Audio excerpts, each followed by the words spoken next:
Welcome to Everything Band, a podcast that features conversations with composers, conductors, and performers of music for winds and percussion. My name is Mark Connor. I'm a composer, and this is episode 2. My guest for this episode is Scott Watson. Hi, Scott. Hey, Mark. Glad to be here. Thanks. I'm really happy you're here. I'm excited to talk to you today. Would you like to introduce yourself, Scott? I live in Allentown, Pennsylvania. I'm from the Philadelphia area, so I'm a Northeasterner. I'm a husband. Been married to my wife, Kim, for almost 32 years, and I'm a father. I have 2 kids who are actually both in their 20s and starting out as music teachers themselves. And I've taught music for about 30 years in Allentown, Pennsylvania. So what's that experience like to have your children sort of follow in your footsteps? I'm curious. My children are still very young, so... Well, honestly, it wasn't something that we pushed them towards, although we did. It was important for us that they were involved in music as youngsters, playing piano and then instruments. And I think they kind of just did what a lot of children do. They go into the family business. So I have a lot of engineer friends whose kids go into engineering, and I have a lot of medical professional friends whose kids go into the medical profession. And I think that's probably true in a lot of different households. I think so. My parents were teachers, so I always wanted to be a teacher. It was the subject that was variable for me. Right. So how did you get into music? What's your story? Well, neither of my parents were that musical, but they did give me the opportunity in 4th grade. We were living in Wilmington, Delaware, and or just outside of Wilmington. And in 4th grade, they recruited, and I chose the trumpet. And I'm so glad I did. I wasn't that good, though. And in 6th grade, the summer after 6th grade, I wanted to quit. I told my mom, hey, can I drop this? And she encouraged me to take private in the area named Don Downs. And Don was an old big band trumpet player. And the lessons I had with him once a week that summer really helped out because in 7th grade, I ended up being one of the better trumpet players. And I guess after that, I would say band became my thing. It was part of who I was. So from there on, what was your experience like in your middle school, your high school band, and how did your directors at that level shape your experience? What happened was my family moved to Westchester, Pennsylvania, and when I got there, so that was in 10th grade, I showed up at Westchester East High School, and my director at the time, Bob Dreisbaugh, encouraged me to reach out to take private lessons somewhere. There was another trumpet player who was a little bit better than I was. He was a year older than me. His name was John Brody, and John's teacher was the local professor at Westchester University. His name was Ken Laudermilk. So I started getting lessons with Dr. Laudermilk in my junior year of high school. And he was the guy who kind of like prepared me for auditions when I went to college. And I ended up going to Westchester. So he not only, kind of guided me through the college years as my trumpet teacher, but he was very influential in sort of shaping, who I became as a young man then and my interest in teaching and even composing. When he knew that I was interested in writing, he was very encouraging about that. So I guess to make a long story short, I went to Westchester thinking that I might be a trumpet player in the Philadelphia Orchestra, and I graduated Westchester realizing I was a little more self-aware, realizing I didn't have the chops for that, but I did have this interest in writing and teaching, and Ken was really, really instrumental in making that happen. By the way, John Brody, that other trumpet player that I told you about from high school, he went on to play with the Army Herald trumpeters, and now he's the band director at Virginia Military Institute. So he was a good friend and a good player, and I get to see him from time to time too. Oh, that's great. So is writing for concert band and wind ensemble then the primary focus of your composition, and has it always been that way? Well, it is now. I would say, to be fair, I write 90% of what I write are band works, but that it wasn't always that way. When I got my DMA from Temple University in Philadelphia, I was writing pretty much for anybody who I thought was a good player who would be willing to play my music. And I really wasn't thinking about bands, although I did get a couple commissions even during those years for some good wind ensembles. But I would also get mostly like a lot of chamber stuff. And mostly it wasn't commissions. It was mostly just writing for free for a great clarinet player friend. Or my wife happens to be a flute player, so I'd write stuff for her. And just as long as I could get a good performance, I was happy. But my wife had to make a lot of sacrifices covering for me as a parent on weekends when I would be doing work for my graduate program. So what I decided to do once I got my doctorate, I said to myself, I'm going to only write where the actual paying projects lead me. And I became a band composer, I guess you could say. It's interesting how we, as we have success, we sort of head towards niches. I was the same way. As a doctoral student, I was writing mostly chamber music, mostly music for strings, but I was a trumpet player also, and so my heart was always in band music. That's where I got my that's where I had my first musical experiences that sort of really said, I want to be a professional musician. So I want to ask you about that, just to kind of backtrack a little bit. I know you talked about your college experience, but do you remember that moment when you decided you were going to be a professional musician, or that's what you wanted?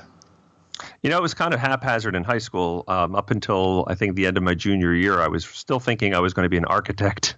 And then I think at the last minute in the fall of my senior year, I realized, people who are going to go to college for music are auditioning now. And I just I don't think it was a panic attack or anything, but I realized, boy, I really want to keep doing this, not architecture. But I do think what was behind that architecture is the idea that I love designing and I love creating, and I still do.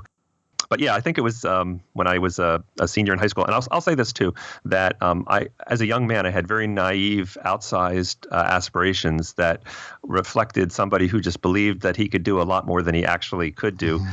And I think that's a really good thing. So, for instance, I lived in the Philadelphia area. I idolized Frank Kaderabek, who then was the principal trumpeter of the Philadelphia Orchestra. I wanted to be the next Frank Kaderabek. So I worked my butt off to be a really good trumpet player. I never got to be that good, but I still think it was worth the effort of trying to be excellent at something. And I think it's actually helped me as a teacher and as a composer. And the same thing happened when I started writing. I wanted to be John Williams, and I still do in a sense. But I may never, even get to write a single film. But I think that I had those, as a young man, that I had those aspirations to just really be good at something and to try really hard and to pursue things that would make me better. I think it's kind of like this. If you aim at something very high and you miss, you still do pretty well. But if you aim at mediocre, and even if you hit it, you're still just mediocre, right? It was interesting that when I went for my doctoral interview with the guy who was my teacher as a master's program composer at Temple University, his name was Morris Wright, and he also was very influential to me. Great guy, really bright guy. But I remember when I went for my doctoral interview, he said, "Why are you doing this, Scott? Why do you want to get a DMA in composition?" It's like, because I want to write and I want to write better. And he goes, "Well, that's a good answer, because if you would have said, because I want to make a living as a composer, I'd probably tell you, don't bother." So speaking of making a living as a composer, let's talk about the commissioning process. What does it look like to commission a work from a school or a college ensemble?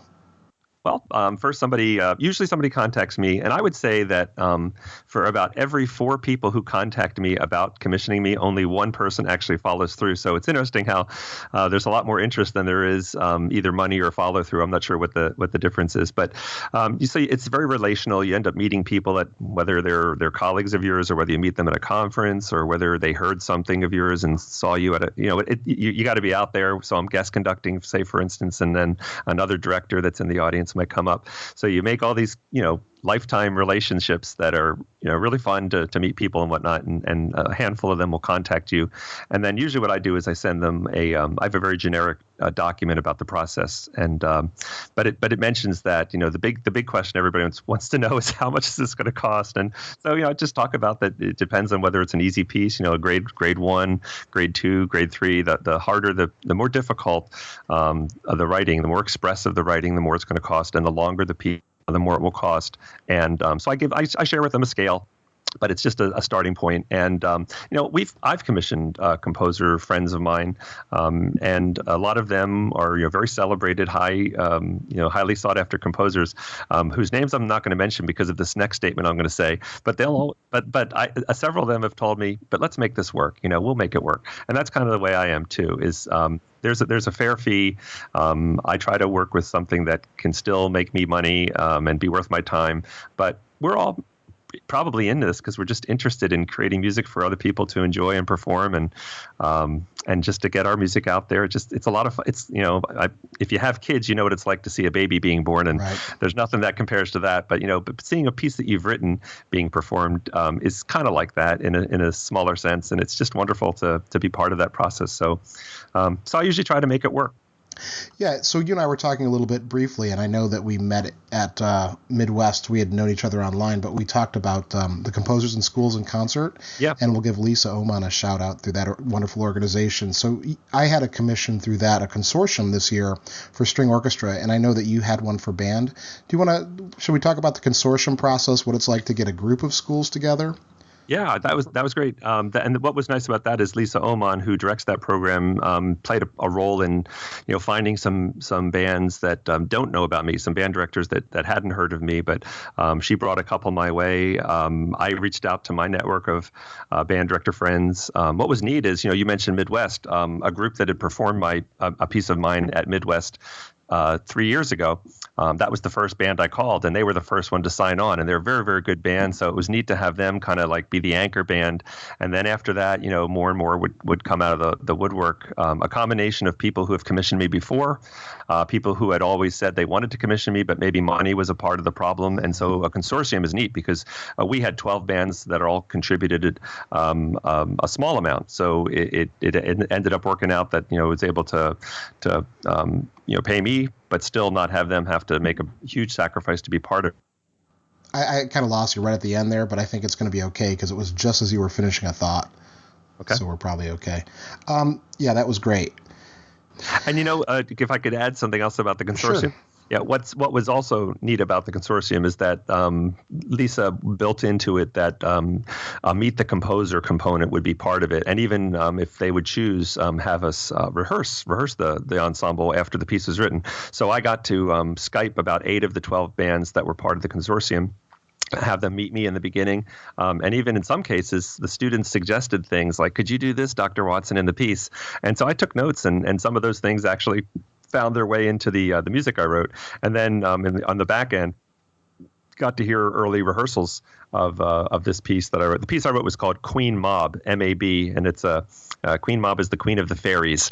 Comes from Shakespeare, but it appears in a lot of other mythology, and kind of the Arthur legend, Merlin, and she's the one that plants dreams in men and women's minds as they sleep. So it was this kind of nocturnal magical piece that I ended up writing for a band. Cool. That's really awesome. So do you offer a Skype session with just any commission, like if the band that commissions you? To be honest with you, I don't actually, unless somebody brings it up, I don't say, hey, and I'm going to also give you a Skype, because I kind of want to just, directly deal with the music. But I will Skype pretty much any group that has commissioned me if I can. And I'm actually doing a session coming up in April in Atlantic City, New Jersey, at the National Association for Music Educators Eastern Division Conference. I'm presenting a session along with a colleague, a band director. Her name is Jenny Neff, and Dr. Jenny Neff teaches band down near Philadelphia, and I've Skyped her band a couple times. So we're presenting this session on Skyping. I've interviewed a lot of people, and it's all over the place. Some charge, as much as $200, $500 to do residencies electronically, and single session Skypes for $50 or $100. I honestly don't charge if I've either if somebody has commissioned me in the past, or they are or they're part of a commission. I'll just add that if I can, if it's convenient. Now, I won't take off school to do it. I won't, give a personal day or something like that. But if I can fit it into my lunch hour or right after school, I just do it because I enjoy doing it. And it's usually a half hour to 45 minutes, and it's a lot of fun. But I know that there's a lot of, and I don't have any problem with the composer asking for it. They certainly should be paid for their time, But Sure. I happen to just do it just because I enjoy doing it. But I actually don't build it into a project unless somebody asks about it. And then maybe I'd add another $50 or something. I don't make that a big deal. Sure, that makes sense. So let's flip the script a little bit. So if from the band director perspective, how would you approach a composer? What advice would you give to someone about acquiring a commission? What kinds of questions should they be asking a composer? So many of us have our own websites, and we're fairly accessible. Pretty big name composers you can just reach out to. You can email them, and next thing you know, they're responding to you. So just reach out, contact them, and they'll start the process with you. They'll walk you through the steps. Whether the first step is just they want to schedule a phone call so you can sort of talk about it, or some will do it through email. But a lot of times you get a grant for it, so you actually can be very upfront and say, hey, I just got $2,000 to commission you. Can we make this work? And then they'll show you how that fits into what they can do for you. I think that's a really bit of great advice, is just being right up front. It makes it easier for the process. There's no sort of trying to figure out what the other person's looking for. Yeah, I wish actually more people would ask me, because I've been on both ends of it, and I think I'm a pretty creative guy, and one thing I'm pretty creative at is finding money. So if I want to get some new equipment or gear, or if I want to commission a composer or whatever. There's a lot of different ways people can do it. So, or when guest conducting, they would say, hey, we'd like to come out and do this entire day festival for $250. And I'll say, well, I'm sorry, I just can't give you a whole day for $250. But I'll bet you, your PTOs would all contribute $100 from your 5 elementary buildings, or there's this local business that's really big in your neck of the woods. I'll bet you they'd consider us co-sponsoring it. And people who take me up on those kinds of suggestions usually find the money. And unfortunately, not everybody does, but it's if you try to flush it out, you can usually find money for funding. Yeah, this is really interesting, actually, I think. So, I was a band director for a few years, and this is always the eternal challenge, right, to find more money for the things that you need. So beyond just sort of that, do you have any other sort of general advice or specific things that you've done that maybe might shed some light on this even further? Again, I'll go back to a statement I made earlier in this interview. Is that everything is so relational, that and which is good for people who like meeting people, who like making new friends, and who like just learning from other people. The more you network and the more you meet people, and you do that in your own district, in your own little sphere of influence, the better it is. So, for instance, in my school district, I try to serve on any committee that I can be part of, just because I want to serve. I want to offer the district something. So if it's a technology committee, or if it's a blended learning committee, or if it's a committee that's going to look at the way we provide in-service training, I want to be part of that. I want to offer and contribute. But at the same time, I'm meeting a lot of colleagues that maybe down the road, they'll be the one who approves a purchase, or they'll be the one who allows me to do something with my program.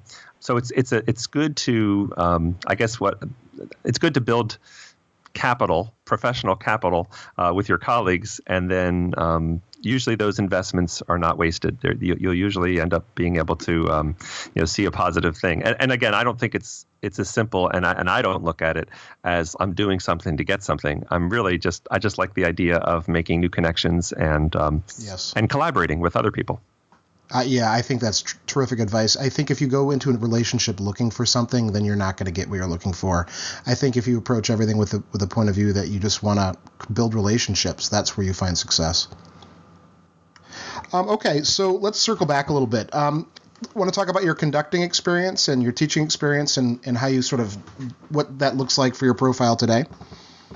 Well, like I said, I've been a band director for 31 years, so I've been in front of school bands. I started out as a high school band director. When I went back to graduate school, I ended up switching jobs with the woman who was my drumline instructor. She had been an elementary band director, and I went and did that. But I continue to do high school elective music, so I do things like the music production class at my school, and music theory and AP music theory. So I love working with that age, high school kids. I just don't direct our high school band any longer. But so at school, I'm only directing very young music. It's actually helped me write for young band a lot more, but I'm so thankful that because of my composing, the more my music has gotten out there, the more people have asked me to guest conduct festivals. So, like last year I did it was called the All New England Band Festival with Mark Stickney as the band director at Plymouth State University. So I got to go up to New Hampshire and direct kids from 6 New England states in a high school festival. And later actually in the next month, I'm doing 3 band festivals, but one of those is a PMEA District 5 freshman band. So it's a 9th grade honor band. But I'm also doing a couple that are more like elementary, middle school festivals as well in Pennsylvania. But I've done them outside of the state too. So I don't know if people approach me because of the experience I have with kids, or if they just want to have somebody who's written something that they've played come and conduct their band. Mm-hmm. But it's a lot of fun, and I take it seriously. I like to memorize the scores. I like to plan out the day, just like I'm planning out a good lesson plan with my own students, and just go make some great music. It's all usually happens in a day or a day and a half, so it's very exhilarating. I shared with you before we actually did the interview. I'm in my mid-50s. I'm 54 years old, so standing on a podium, waving your arms and talking to kids all day long and straight through till a concert at night. It's work, but it's the adrenaline flows and it's a lot of fun. Okay, so also on guest conducting is that sometimes people only want me to come to their school just to conduct something and rehearse something and hear from the composer. So I love doing that too. So I've been invited in this past year to go to several schools. If I can make it in person, even better than a Skype, right? So I'll just drive, an hour to a school or an hour and a half, and I'll just work with their band or their orchestra on the piece that they're playing that's mine, that I've written, and that's kind of cool for everybody to see the composer on the podium, saying what he wants from the piece he wants. And every once in a while, that's like last year, I got to do I guess conducting at the PMEA state conference. There was a really fine middle school wind ensemble that did a piece of mine, which is so nice because, they do all the work. They prepare the piece. Then I just come in at the last minute and wave my arms and look good. And the kids sounded great, but it was nothing I did, right? Well, I mean, I wrote the piece, but the preparation was nothing I did. So that's a thrill. I love doing that. So, Scott, let's shift gears. And I know you mentioned to me in our prior conversation that you're really into technology and you actually have a book.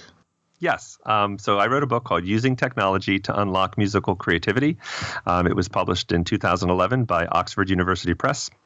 And it basically presents a project-based learning or constructivist approach to teaching music creatively. So using projects and activity, it doesn't have to be any big project. It could be just a single period activity.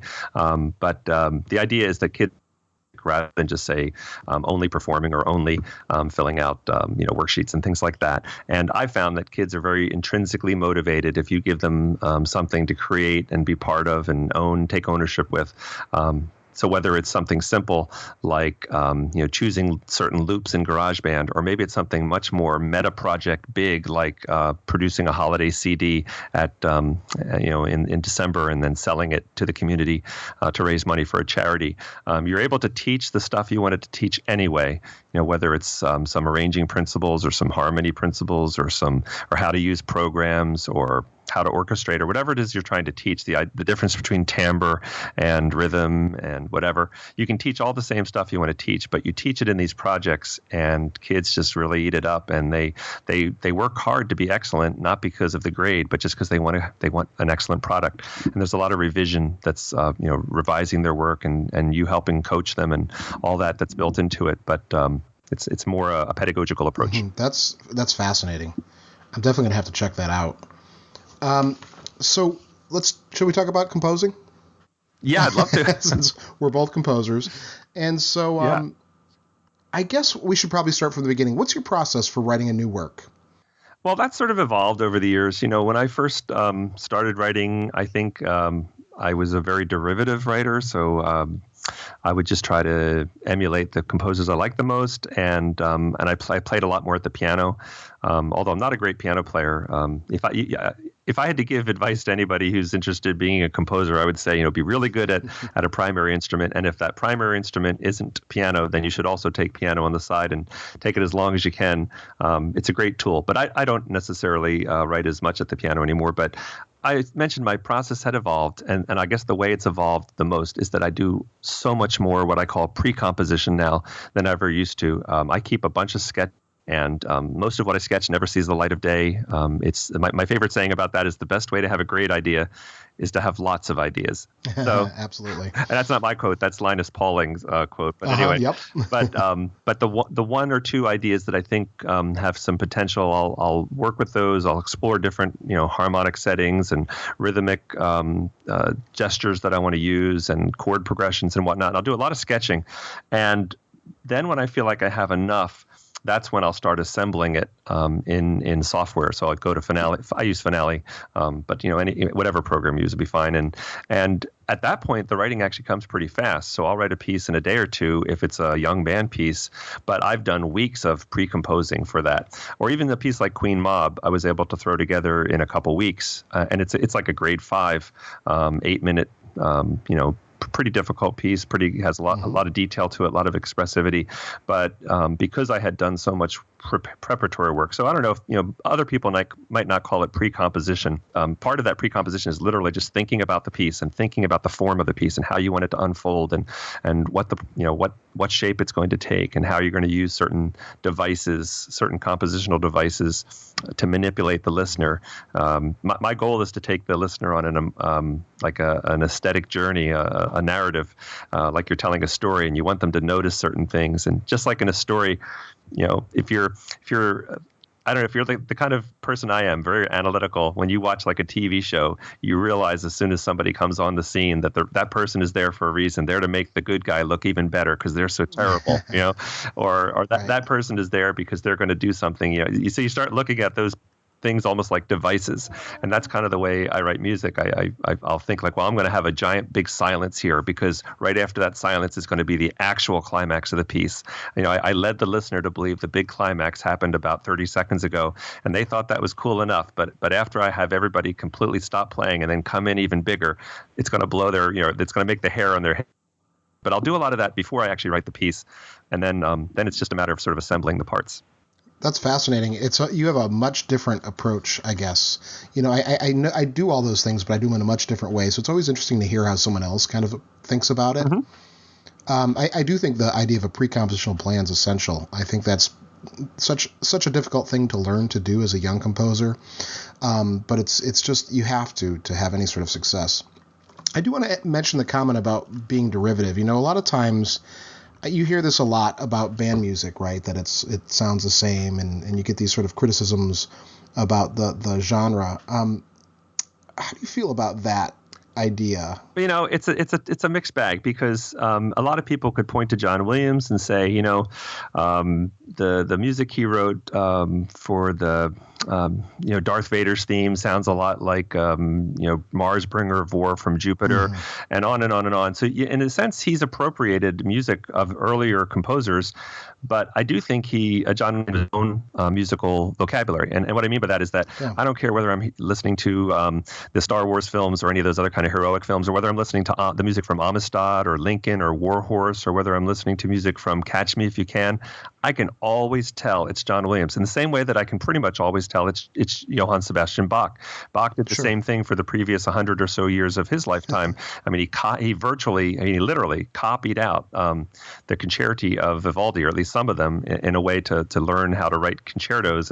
But yet his Brandenburg sounds so much like Bach, and they don't sound like Vivaldi. Right. And so I think there's nothing wrong with the composer absorbing and appropriating and synthesizing it into their own, sonic experience. I try not to actually rip somebody off, but no, sure. But even that is hard to do because there's only 12 notes, and there's only so many ways those notes can appear.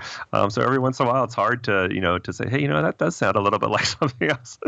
I know. I run into that from time to time. Ooh, that idea is really familiar, and then I have to kind of pour through my mental inventory of what I've heard recently. Yeah. What was kind of funny is there's a passage in Queen Mab that my son, who is 27 years old, and he has a great musical ear, and he's a very talented keyboard player too. So, but he actually pointed out to me that I used something in Queen Mab without even knowing it, that I used in another piece that I wrote like 10 years ago. He's like, hey, that sounds a lot like such and such. I was like, you know what? You're right. So, I even borrow from myself without knowing it sometimes. Yeah. Well, as a composer, I consider myself mid-career at this point, but I still start every composing session by listening to music and looking at scores of other people. I feel like I have so much more to learn. I'm never going to know what I need to know. Yeah, sure. And so sometimes that seeps in, and you try to avoid it as much as you said, as you mentioned. So Scott, tell me about graded music. How does grade level influence your compositional process?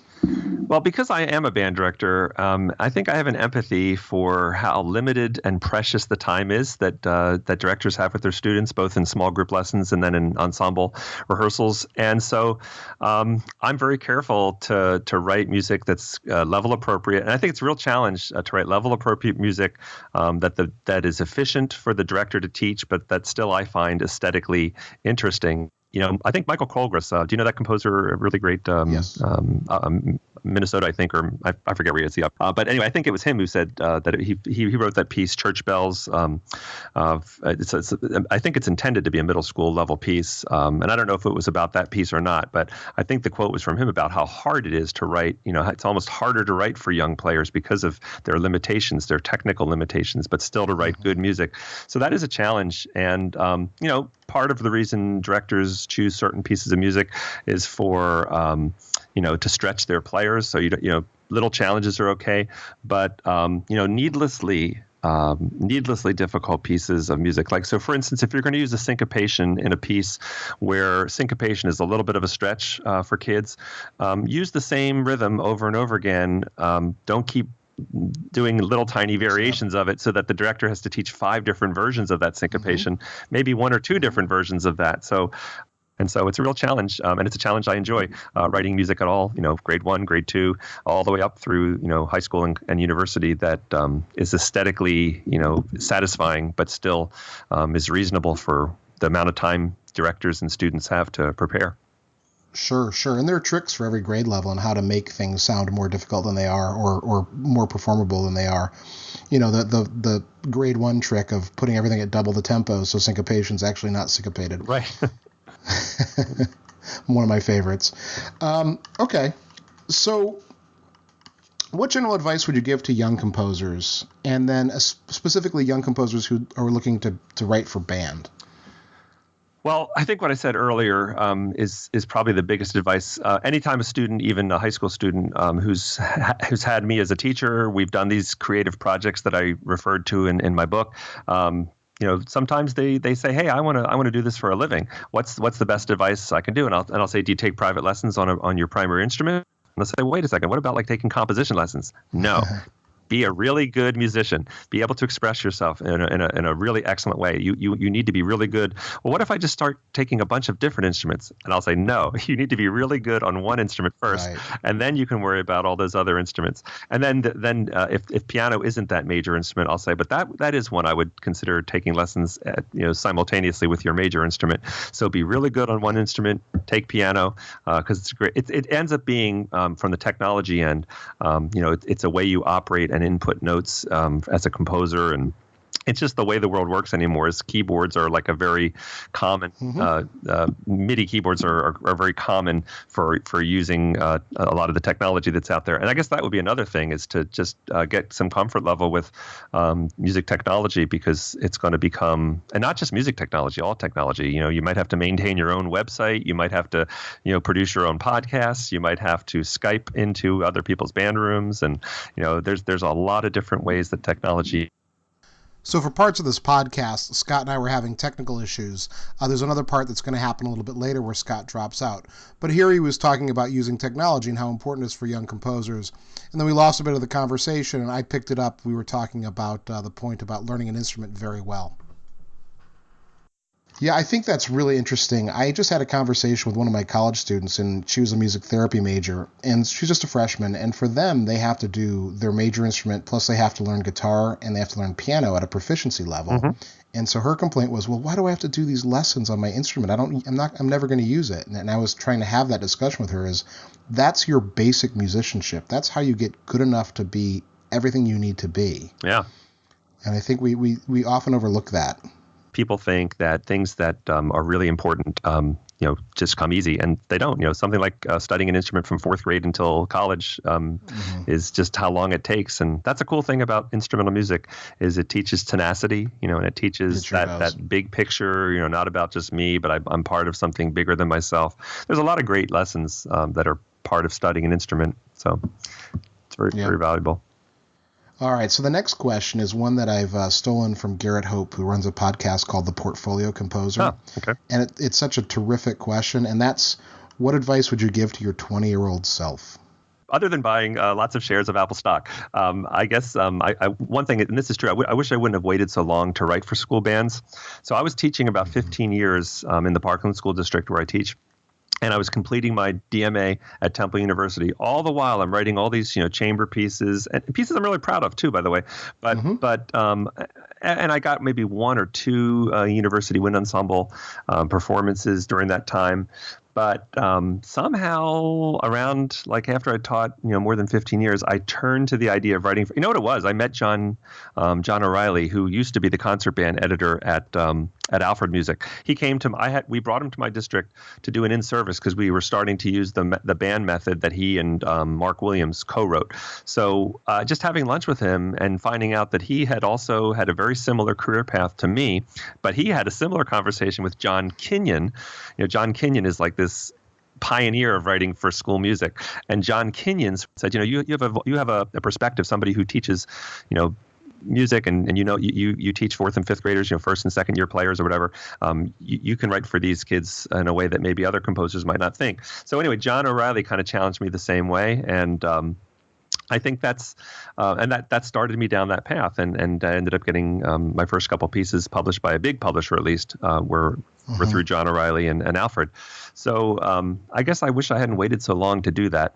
I think I must have thought it was, selling myself short or doing something very much more commercial than I ever thought I would be doing. And yeah, and I do kind of separate pedagogical school band music from just pure art. And every once in a while, there's a neat, happy coincidence between the two. So I think Queen Mob or some of the other pieces I've written that are grade 3, 4, and 5, and 6, they really sound like the composer inside me, that the Scott Watson that is the voice that has evolved over my. Scott and I had some technical issues at this point. He was talking about his creativity for writing for older bands, and then he goes on to talk about writing for young bands. For young bands, I still really believe in, because I write stuff that once, how are you going to teach that dotted quarter eighth rhythm? I'm going to write this piece that's going to make it easy for that director to do that. Or here's a piece, kids just want to get that energy out, and here's a really energetic piece that they're going to just love playing. And so I think, in a sense, I think kind of differently when I'm writing younger band, especially very young band, grade 1 music. But once it gets to grade 2 or 2.5, you can actually be very artistic. I just did an arrangement of an English carol called "See Amidst the Winter Snow." It's a beautiful, beautiful English hymn that my son, who's an organist also, he let me know about it. And once I heard it, I said, I have to do this. And I'm very proud that's coming out this year by Alfred. But that'll be like a grade 2 band piece that if I was a high school band director, I'd consider doing it, that same arrangement with high school band. It's beautiful music. I mean, hymns aren't always very difficult, but how hard is Amazing Grace? But it's still a gorgeous piece of music, So sure.